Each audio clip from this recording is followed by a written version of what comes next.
You're never alone, but I can't comprehend. Whenever you go, time slows and decays when you've gone away. But when you're so far out there, I cannot see the light of the day. What is up, y'all? I am back with another video for you, and today I am covering another true crime case. This case is actually a solved case, and this is one that I've been really following since it actually happened, which I said with the last one, but it wasn't solved. This is the case of the Chris Watts case, or like Shannon Watts, Bella Watts, and Celeste Watts. So if you don't know anything about that, hi!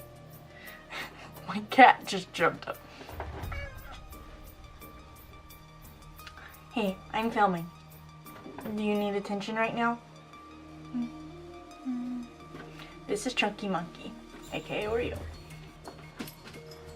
I'm being attacked by cats. Anyways, focus. So if you don't know about this case, I'm gonna pretty much run through the whole entire case about like what happened, and then I'm gonna do the timeline, and then like the aftermath of like his case, court cases and everything. So yeah, it might be a little bit all over the place just because there was so much information, and I just kind of went down a rabbit hole of watching all the footage that was released of the body cams, the confessions, the polygraph tests, like everything.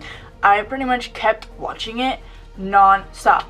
So this was about a month ago, so I've been having this case ready to explain to y'all. So pretty much I'm not really going into much detail about what happened. I'm kind of just gonna run over the whole what happened, just like a brief details of what it is, not like full on details of what happened.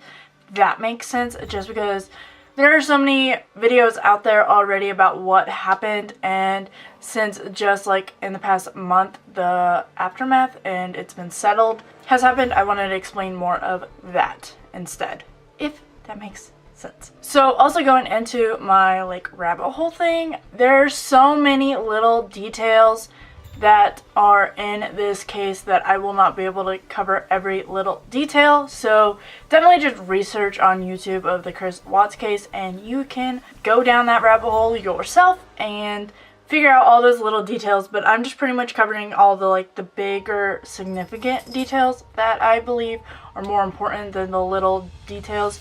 And yeah, I'll pretty much kind of start linking down below the body cam footage. They are getting deleted very fast, and I've learned that, but they keep uploading them, so maybe I won't link them because there's no point, because they're just gonna get deleted. I've kept them in like a playlist, and then I go back to the playlist and they're deleted.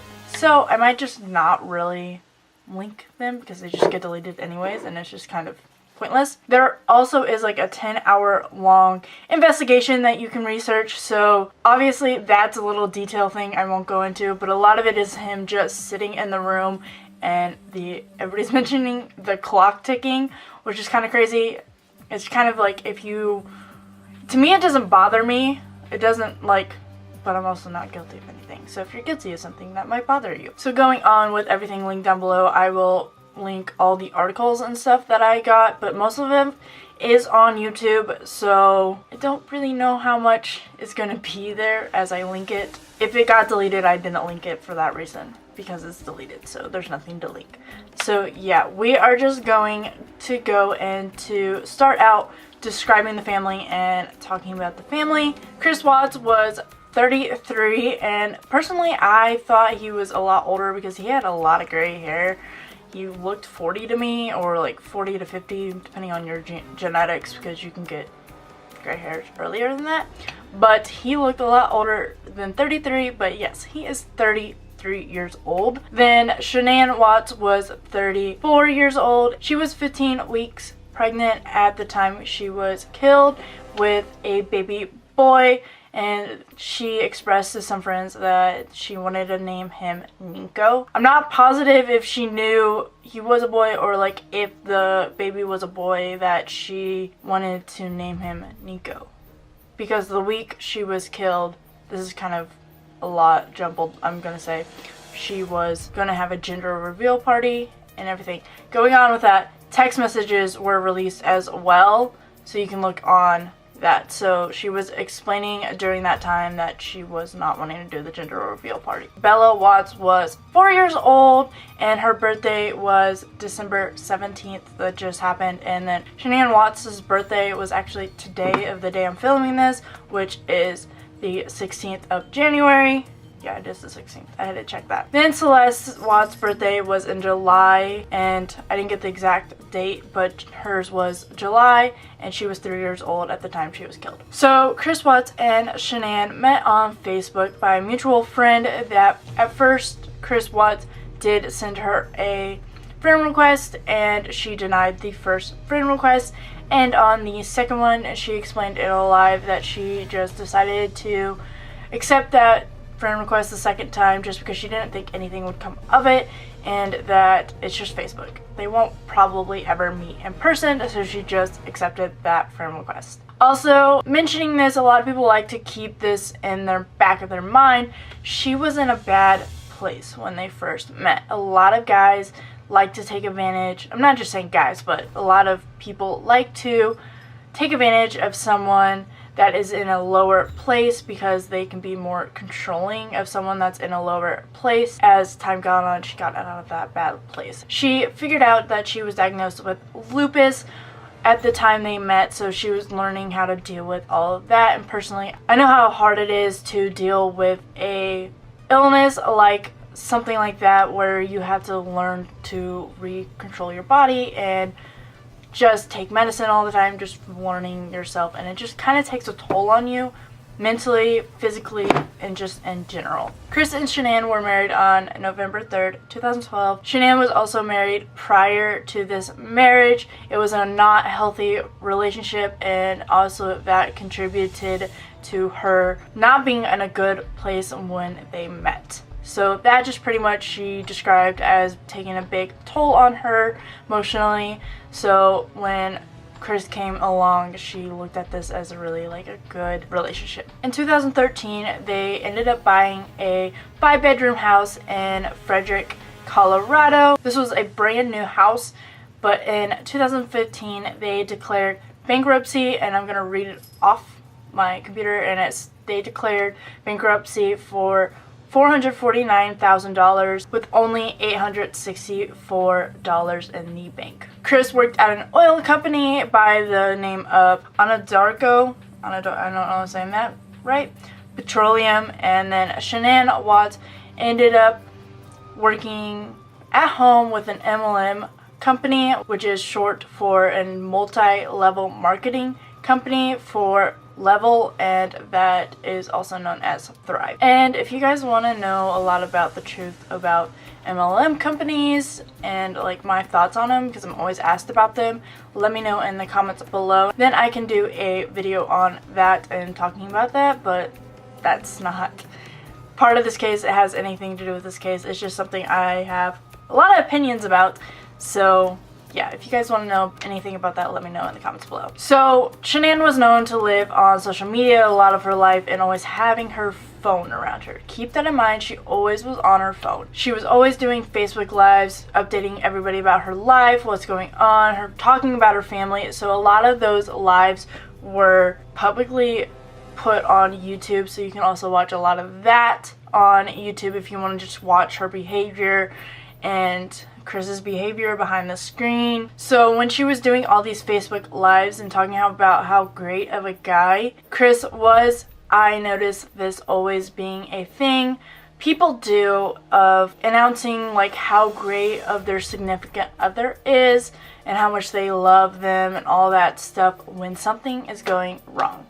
So this is not always the case, but I've noticed this a lot with like my friends and just people in general, and this is a great case to do that. So I think a lot of people do that as like a psychological thing, so people don't realize how bad it is behind the scenes. They just want everybody to think everything is all sunshine and rainbows. With the text message being released was saying how bad her marriage with Chris was, to her friends, but on Facebook talking about how great of a guy Chris was, it just kind of proves my point that everything on social media is not what it seems. Also, on these live videos saying how they documented their lives, Shannon mentioned that they put the kids to bed at 6:30 p.m. Personally, I feel like that's a little tiny bit too early for like 3-year-olds and 4-year-olds. I'm not a mom, so I can't tell you that, but a lot of people were even commenting about how early that was, but she said they did that so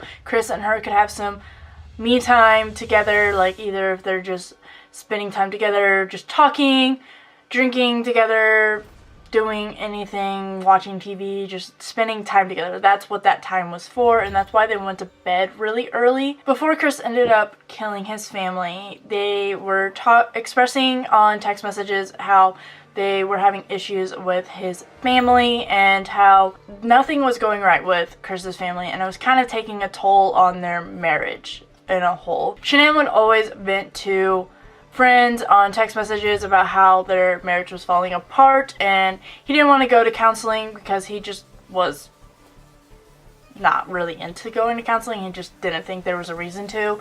He pretty much gave up on the marriage. He didn't care about saving the marriage at all, and later you'll figure out why. If you don't know why, we'll talk about why, he didn't want to save the marriage. Going on with the parents, they didn't ever come to their wedding, their engagement party, and they also did not come to Celeste's birthday a couple weeks prior to Chris killing the family. The parents also ended up blocking them on Facebook. This is kind of weird that they just really wanted to shut them out of their lives and not have anything to do with them at all. This was not Shannon ever saying that she does not want them in their lives. They did it themselves. And she expressed that in text messages as well, that she was never the one to initiate it happening. It was pretty much them coming at them.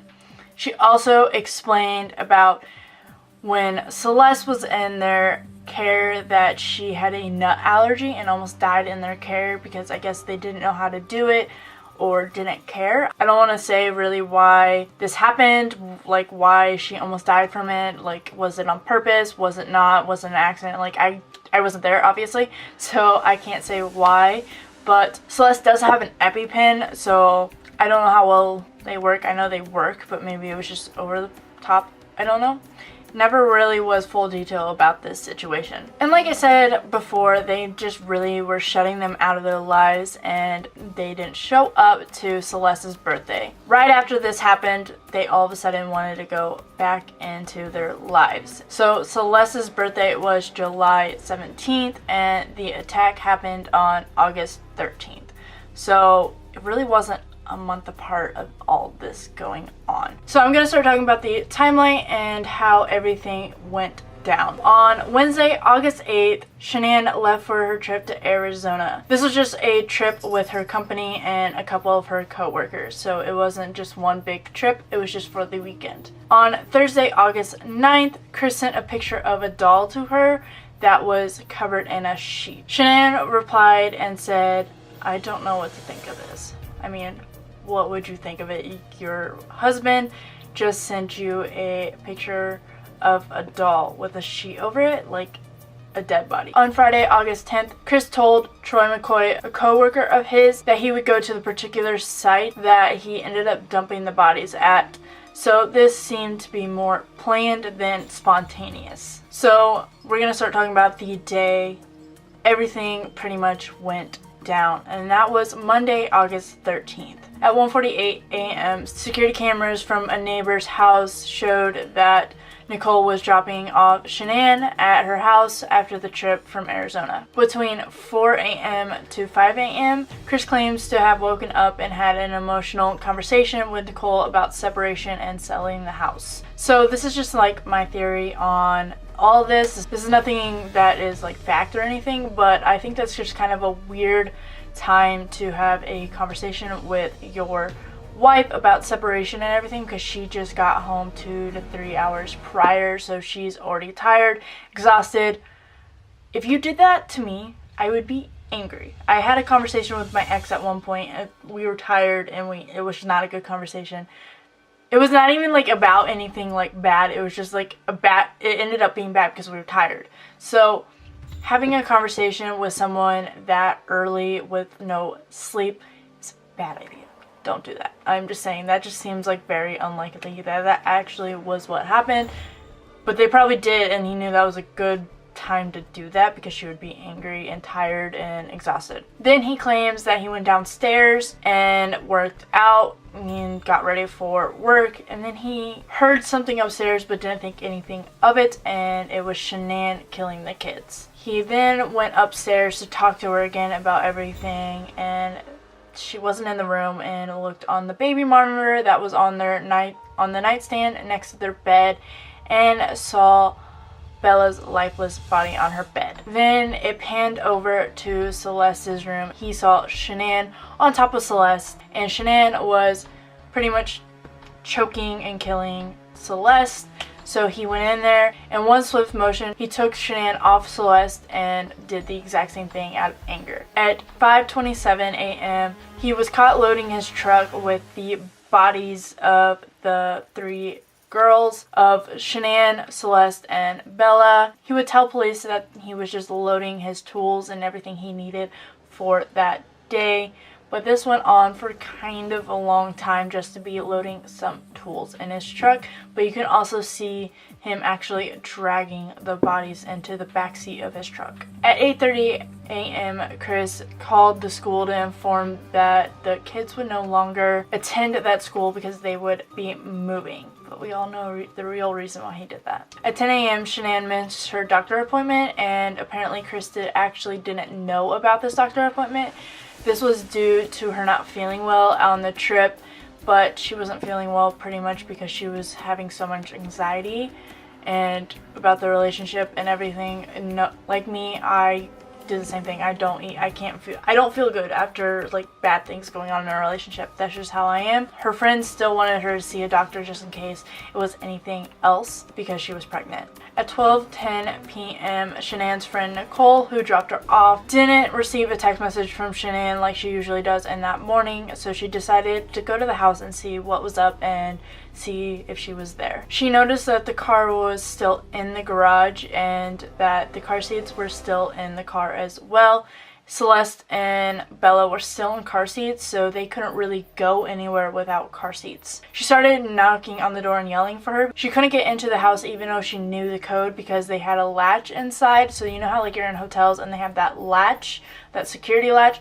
They had one of those, so it was locked inside of the house. She could open it only so far with that latch on it. She then ended up calling Chris asking if he knew where she could be, and he said that she went on a play date. That was his story of what happened to them for a very long time. She informed him that she did not actually leave the house because the car was still there with the car seats, and it's just not very likely that that's what happened. She knew something was up, and you'll see that Nicole played a big part in this case of being solved so fast. After she started getting suspicious about what was going on, she ended up calling police to help her get into the house. After this, Shannon's friend Cassie texted Chris asking what was going on, where is she, being very concerned about what was going on with Shannon and where she could be. She also told him that the police were going to get involved, and Chris said, no, don't get the police involved. That is really weird. If your wife is missing, why don't you want the police involved? She ended up calling him, yelling at him, and like saying, you're crazy, you need to get over to the house, like something's wrong. Very concerned, as you should be if your friend is missing. He just told her, don't get the police involved, I'll be right there, trying to not pretty much get caught in the mix of. So the timeline is kind of weird because Nicole got to the house at 12:10, but they said that at 1:40 p.m., which is almost like over an hour time, that police were called to the house. But that is just what I found. Don't know why there was such a weird long time span of that. Not really sure. But when the police officers arrived, they checked around the house to see if they can get in any way.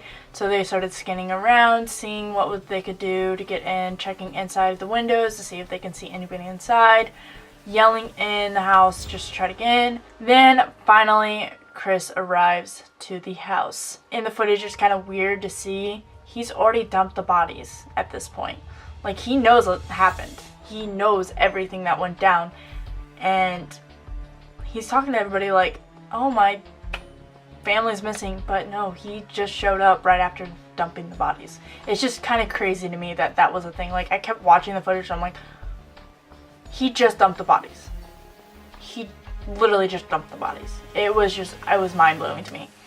But anyways, they found Shannon's purse inside the house on the counter, and you can see in footage that he just was like, I didn't have time to clean up. Like, he didn't have time to clean up because Nicole was so fast at doing her job. Or not doing her job, but like, pretty much, yeah, doing her job as a friend and being concerned about her other friend being missing. Then Chris also showed that her ring was on the nightstand and came out with her ring, trying to, like, as a setup. They also found her phone in between the couch and between the bedrooms. So like, they have the bedrooms and then like a little sitting area.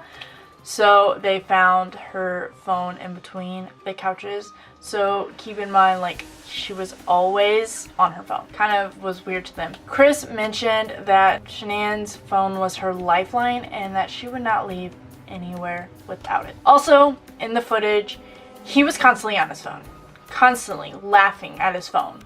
Like, happy, like, not even caring about what was going on. He was on his phone constantly. And they say that he was pretty much texting his mistress. So if you didn't know, he was texting his mistress the whole entire time. And probably other people concerned, but mostly his mistress. They checked around the house and noticed no signs of foul play. Everything looked pretty good. Medicine wise, Celeste took Cellular and Omeprazole. I don't know how to say that or what that is. They were left behind, and then also her EpiPen was left behind. So I know she had asthma at one point, I think. Chris also states that she would not leave with the kids without their medicine, especially the EpiPen, because of Celeste's nut allergy, like we stated before about the case of her almost dying due to the nut allergy. When the house was being searched, the police kept stating that the house was very organized, very clean, like it was just very super organized and very clean, and everything had a place for something, and it was just like there was a spot for every little thing. It almost was like, you know, like one of those model homes, it was just like no one lived there. It was almost kind of like that. Everything was just spotless. But they noticed when they went into the bedrooms, the beds weren't made, and then the master bedroom where Shannon and Chris slept, the sheets and everything were not on the bed. So the pillows were also in the corner. They just noticed it was weird. Chris stated that they usually don't make the beds in the morning, and that because Shannon was at the airport and just jumped in the bed, she always liked to clean the bed sheets right afterwards. So that's probably where the bed sheets were, but they checked the laundry room and already knew that the bed sheets weren't in the laundry room. Then Shannon's friends Nicole stated that beds would always be made. So she pretty much pointed out that yes, Chris was lying about the beds. When checking the house and seeing how organized and the beds being out of place, they just knew something was off and something wasn't right. I think they knew from the minute that they stepped in that house and what was going on. They knew Chris did it. Like, they just knew, like, they weren't really searching for missing people. They were searching for bodies at this point, just because the house was off. It was just, everything was off. You just watching the footage, you just knew it was all off. They just knew everything was off. So the non-fitted sheet was found in the trash can, but Chris didn't know at the time that they found the non-fitted sheet in the trash can. Then the other sheets were used to be wrapped around the bodies. That's why the sheets were not on the bed, if you wanted to really know or did not figure that out at that point. At 8:30 p.m. they watched the neighbor's surveillance footage of Chris loading the truck of the bodies. Watching this footage, I noticed, even the neighbor noticed, he was antsy. He was just frustrated. His hands were like behind his head, like he was he knew he was caught at that point. Like, he just knew, like, he has nothing really to go on, but he still played the victim card, or like, I don't know where my family is card. That night, he didn't want to stay in his house because he said it was a ghost town, and Arnold Facts, YouTuber that I was watching, was analyzing the case and just like breaking it down. He even stated like, that's weird because they were just gone like for 5 weeks prior, so you're already used to them being gone, so why is it a ghost town? But he stayed at a friend's house who had kids, and they even stated that he was weird that night and acted like nothing was wrong. He was always on his phone, he was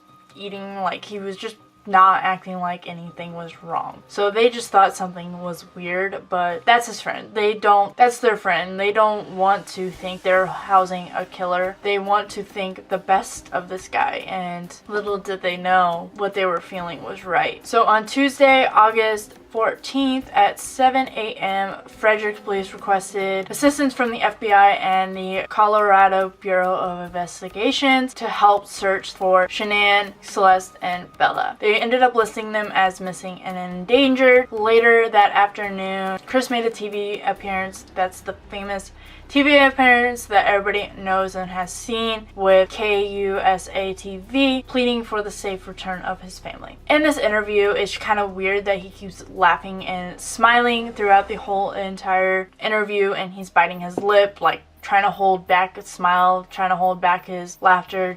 It's just a weird interview to watch at this point, knowing what he did. And during this interview as well, you can hear dogs barking in the background. Those were the dogs that were searching the house, and these were trauma dogs, so they were sensing pretty much something wrong in the house. And when Chris would hear the dogs barking, he would stumble on his words. He would start getting nervous because he was pretty much getting caught on camera almost. It's a very weird thing to watch back. Also, when they are searching the house, if you believe in like ghosts and everything, which I did a video on like ghost hunting and everything, you hear kids giggle, which the police officer state like they hear something like a kid giggle and they can't tell if it's a toy or someone else. But they try to do it again and they just never could, because it happened twice, so they're like, maybe we did something, but they never could do it on purpose, so it only happened twice accidentally. If you want to take that, maybe it was Bella and Celeste laughing, or maybe it was a toy, they don't know, but it also wasn't like someone putting in sound over the clip. It happened in real life. That's just something weird to state as well. On Wednesday, August 15th, his boss released the GPS footage on his truck, because the truck Chris used was a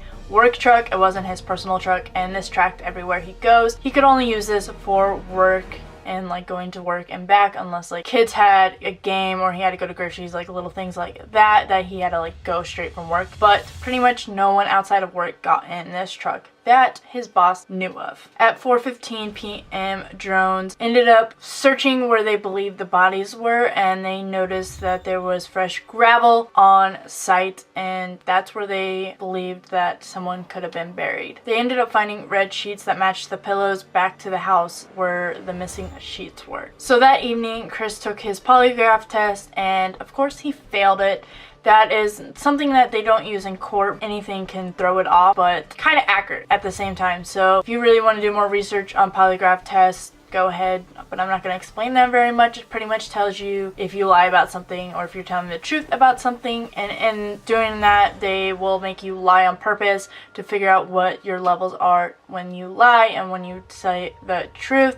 So they have that fully released on YouTube as well if you want to watch his polygraph test. After they said that he failed the test, Chris told them that he was having an affair that he denied to Shannon earlier that day, or earlier in that conversation he had with Shannon the day he killed them. He asked them for her not to get involved and that she had nothing to do with it, but reading the text messages between them, I'm surprised like they have not questioned her a little bit more and she's not arrested for anything, but that's my personal opinion, because she definitely seems to be involved. Whether she was physically there or whether she helped plan it, she was somewhat involved, and I feel like she needs to be questioned a little bit more. But that's just me. I'm not a cop. After this, he asked to speak to his dad to just talk to him, and he ended up telling him what really happened, confessed to his dad what he did and he started blaming Shannon on killing the kids, and then he killed Shannon out of anger. After he told his dad what happened, he told the cops when they later came in, who were actually just watching behind. So if you know how like a confession is, like they have that window, but it's like they're behind. They knew that he was the killer when they walked in, but acted like they didn't know, because like obviously that's what they're supposed to do. And he confessed what he did. He told them that he took the bodies to his work and he put the girls in separate oil tanks and he buried Shannon nearby. The oil tank are only 8 inches, and Bella had scrapes on her back and hair like ripped out on the side from being shoved into the oil tank. At 11 p.m. Chris was finally arrested for the killings of the 3 girls, so Celeste, Bella, and Shannon, and obviously Nico, who was in Shannon's stomach at the time. At 11 p.m. Chris was finally arrested for killing Shannon, Celeste, and Bella, and tampering with dead bodies. Thursday, August 16th at 2:30 p.m. he appeared at Weld County Court, where he was denied bond. That afternoon, Shannon was found in a shallow grave, and then that evening, Celeste and Bella were found in the oil tanks nearby. Friday, August 17th, they were positively identified as Bella, Celeste, and pregnant Shannon. Autopsies were done and not immediately released. At 8:30, a candlelight vigil was held at their house. Monday, August 20th at 4 p.m., Chris was officially charged for 3 counts of first-degree murder and then 2 counts of second-degree. He was charged with 2 counts of second-degree because he killed 2 girls under the age of 12 while being in possession of trust. Charged with 1 count of unlawful termination of pregnancy and 3 counts of tampering with a dead body. Shannon's father and brother stood alongside the prosecutor when announcing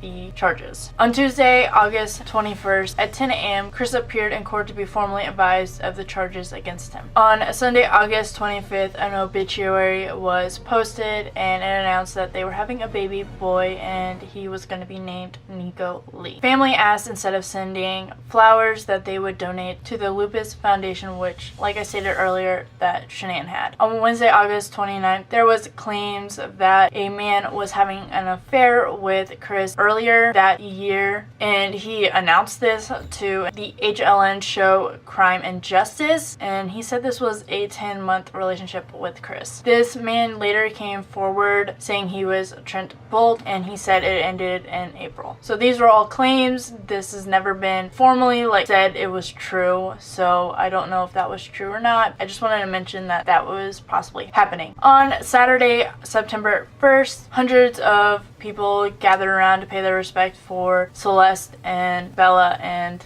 Shannon. At the funeral, Chris was never mentioned and his family and never showed up. On Tuesday, September 4th, Chris was denied bail and he was forced to remain behind bars until his trial and placed on suicide watch. He spent 23 hours in his cell because he was in protective custody. He had no access to weights, any materials. He was allowed only 1 hour out of the day to go to counseling, eat, shower, or call his family. On Monday, September 10th, Dieter the dog found a new home with Shannon brother. He also had a chihuahua and a cat, so now he has a new home, which luckily he had a happy ending with all the trauma he had to go through as well. On Wednesday, September 26th, Shannon's family removed all of her personal items out of the house and everything else was moved into a storage unit. This is going to remain in a storage unit until further notice. That could be years. On Wednesday, October 1st, the autopsy report was finished and given to the prosecutors. This took about 2 months to release. On Tuesday, November 6th, he pleads guilty. On Wednesday, November 14th, Chris' parents ended up claiming that Shannon was likely to kill the kids and that Chris should have not pled guilty to something that he did not do. Police did not believe Chris's parents one bit. They knew he did it all. So, as you can see, a lot of issues with the parents as well. On Tuesday, November 14th, Chris's mistress stated that she had no idea who he was and that he was even capable of doing this until it was too late. His mistress was Nicole Kessinger. I can't say it, and she was about 30 years old. She stated that he was a liar and he lied about everything, then questioned everything he said and what else he could have lied about, since he lied about everything else. She stated that they started talking in June and they got more physical a few weeks afterwards. When she noticed he stopped wearing his ring, she became more physically attracted to him because she thought he was no longer married. When he took off the ring, this is also when Shannon went on the trip. He had no reason to keep wearing it if he already was wanting out of the marriage, if that makes sense. She stated that Chris told her that he had 2 kids and that he was getting a divorce, which the divorce was a lie. Maybe not in his head, but if physically it was not happening, like they weren't filing for a divorce at that moment. She stated that they saw each other about 5 times a week, which is a lot. Chris also told her that the divorce would be finalized in June, which also was not true because they were not filing for a divorce. But going back to the statement that they were talking in June, there was documents released that Nicole was searching Chris and Shannon a year prior. In September 2017, she was searching them constantly. Either she had her eye on him and then they really did start talking in June, but I don't know. It's just kind of a weird statement. And even after the killings, she was searching Shannon. There was a lot of things that it's just, you have to research.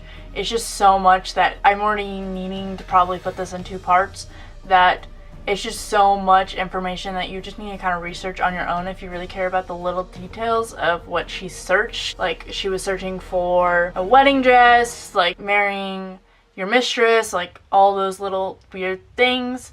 So she just kind of seems sketchy to me, sorry. Also, on the day he killed his family, he texted Nicole saying that they are gone. Nicole ended up stating to the police that she thought something was off about his story, saying that he even told her that they were at a play date and that they never arrived home, but she thought that that was weird, but I feel like she was just lying to the police about all this. When she saw him pleading for the family on the news, she knew that he was lying about everything and wondered what else he would be lying about. She confronted him about the disappearance and he showed little to no emotion towards them being gone. And when she knew that the bodies were found, she had to just go to the police. On Monday, November 19th, Chris was sentenced to 5 life sentences without the possibility of parole. So I'm going to read this off because I'm not going to be able to say it.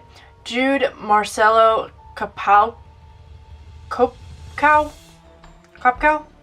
says out of the thousands of cases he has handled, this was the most inhumane case he has handled yet. This is the most inhumane and vicious one yet. Shannon's family spoke at the sentencing, providing emotional statements as Chris kept his head down, showing no eye contact towards the family. So I'm gonna end this part 1 here, as that was very, very long. In part 2, I am going to discuss other topics that really did not fit into the timeline, the affair with Nicole, and the autopsy. So stay tuned for part 2 of this video, and I really hope you guys enjoyed this video. Don't forget to subscribe to my YouTube channel if you have not already, and if you have not already, don't forget to like if you like this video, and share this video if you want to help me out a little bit extra and share this story, because it's kind of interesting about what actually happened with Chris Watts. Also, comment down below anything you'd like me to do next. If you guys like my true crime videos, and if you have any cases you want me to cover, let me know in the comments below. If you guys want to follow me on any of my social medias like Snapchat, Twitter, Facebook, and